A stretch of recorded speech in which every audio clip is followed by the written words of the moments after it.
Rin nila. Kasi impeachable officer din sila, di ba?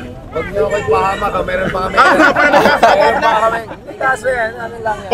Content. May mga nanggugulo lang, Oo, si Bansot, no? So, humingi lang ng response lang ng Supreme Court. So, we're just gonna respond lang. The legal team ko is very ready. Explain natin na I completely exercise my not only constitutional right not to freedom of expression, but also academic right. Because after all, tayo po ay isang political analyst, political scientist, at nilagay naman natin ng konteksto lahat ng mga sinasabi natin. At wala namang bawal sa sabihin. Ano yung mga facts ng sino nag-appoint.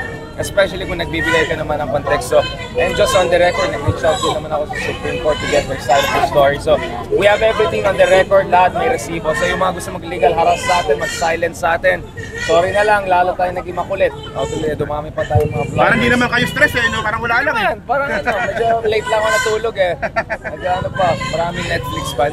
Kidding aside, tignan natin, no? So, within the coming hours, malalaman natin kung ano mangyari dito. Because a lot of legal experts would say, dapat hintayin talaga yung motion for reconsideration.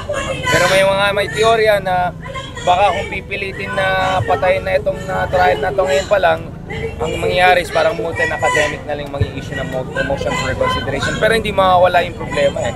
I think the fact na meron tayong maraming mga ex-justices, ex-chief justices, legal luminaries, UP law, maraming institution na nagsabi na at least sana pagbigyan yung mga sabihin natin na updates or clarification dun sa facts of procedures ng lower house. I think that matters a lot. I would also say, may mga nagbabasa na kung ano into this, but the fact na yung Solicitor General who officially also represents the executive branch ay nagsulat, yung motion for reconsideration ng House of Representatives. I think that was also relevant, although SOP yan, but the way na sinulat ito, ang basa ko talaga ng the way this has been written, the way yung PhilConsa, other ex-justices have been approaching this is, I think everyone wants an off-ramp. Sana pagbigyan lang, tignan yung mga clarification, especially doon sa mga facts of the case, yung pagbilang ng mga araw, at yung precise procedures at doctrine na ginamit ng lower house before magkaroon sila ng decision doon sa impeachment. So I'm hoping magkakaroon tayo ng off-ramp. Dahil nakakatakot po kung kung hindi natin ma-approach in a right way, hindi lang tayo magkakaroon ng legal constitutional crisis para magkakaroon pa tayo ng functional democratic crisis kung saan yung ibang kababayan natin galit sa Senado or galit sa Supreme Court, yung iba naman galit sa House of Representatives or even galit ngayon sa Executive. Ayaw natin mangyari ng isa magwatak-watak yung bansa natin. So, kumbaga, lahat naman tayo, kahit anong political persuasion natin, gusto natin mangyari, gusto rin natin makita na maayos naman sana. I mean, I'm sure may mga battorney dyan na may mga galing na argumento paano i-resolve yan.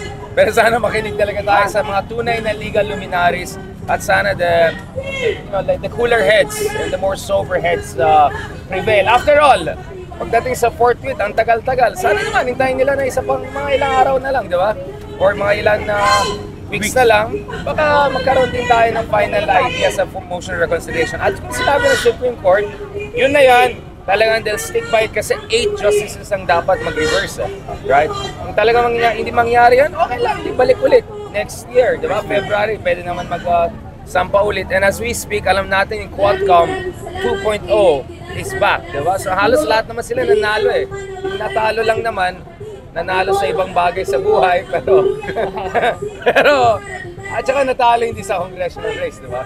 So buo pa rin yung Quadcom, buo pa rin yung, I think, yung lakas ng loob ng mga nasa Quadcom sa Kongreso.